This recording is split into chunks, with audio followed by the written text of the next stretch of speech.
શાસ્ત્રમાં સંત સમાગમને શ્રેષ્ઠ કહ્યો છે. આવા દિવ્ય સત્સંગમાંથી કોઈને કોઈ કાઢી મેલતું નથી, પણ બે જ તત્વ એવા છે કે આપણને સત્સંગ છોડાવી દે છે. એ બે તત્વને ઓળખવા એ બહુ જરૂરી છે. એક સ્વભાવ અને બીજો અભાવ. આ સ્વભાવ અને અભાવ આ બંને એવા છે કે આપણને સત્સંગથી વિખૂટા પાડી દેનારા છે. એટલે જીવના અંતઃકરણમાં જ્યારે મહારાજનો મહિમા સમજાય ત્યારે આખો સત્સંગ અને દિવ્ય ભાષે લેશ માત્ર કોઈનો અભાવ કે અવગુણ આવે નહીં. આપણે આ ઉત્સવમાંથી એટલું જ લેવાનું છે કે આપણે હંમેશા બીજાના બગીચા જોજો, પણ ક્યારેય કોઈની ગટર જોતા નહીં.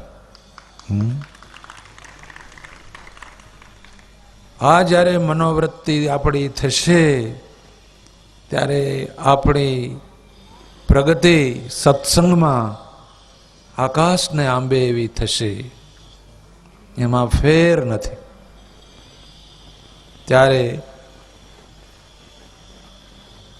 શ્રીજી મહારાજ ને મોટા સંતોએ આ સત્સંગમાં બહુ મોટું વિઘ્ન છે કે ભગવાનના ભક્તનો અભાવ દેખાય, અવગુણ દેખાય, દ્રોહ કરવાની વૃત્તિ થાય.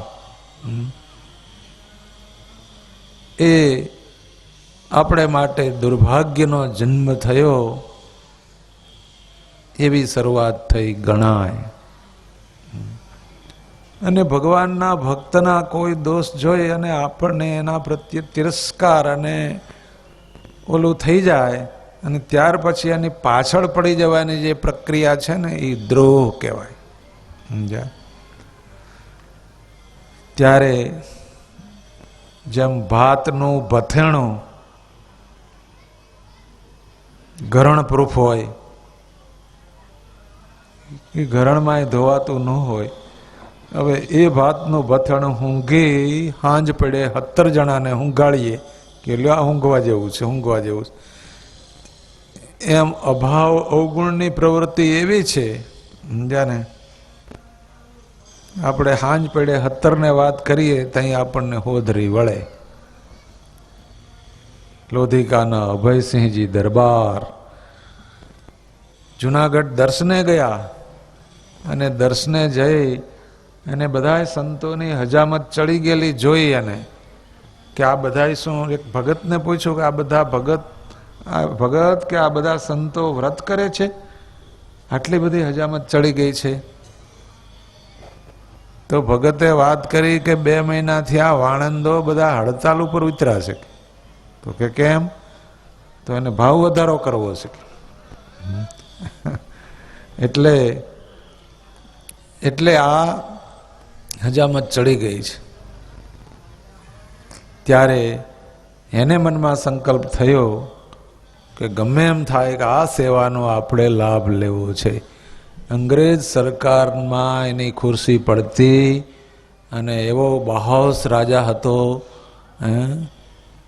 કે જેનું મોરલ ઘણું ઊંચું હતું, છતાં ઘેરે આવી વાણંદ પાસે મુંડન કરતા શીખા એના સાધનો લઈને,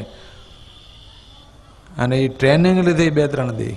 એ ટ્રેનિંગ લઈ અને પછી વાણંદના બધા જે પેટી હતી ને એ સાધનો લીધા, પેટીએ લીધી એની, અને ત્યાં પોતે આવ્યા જુનાગઢ. આવી અને ગુણાતાન સ્વામીને વાત કરી કે સ્વામી મારી ઉપર રાજી રહેજો, એક મારી વિનંતી આપે સ્વીકારવાની છે કે આ સંતોની હજામત વધી છે અને મારે એ સેવા કરવી છે. આ કેટલો એના અંતરમાં ભગવાન ને ભગવાનના સંતોનો મહિમા હશે તો આ શક્ય બને. એટલે પેટી લઈને ત્યાં ગયા, સંતોની હજામત કરી અને એ સેવા એને ઉપાડી લીધી.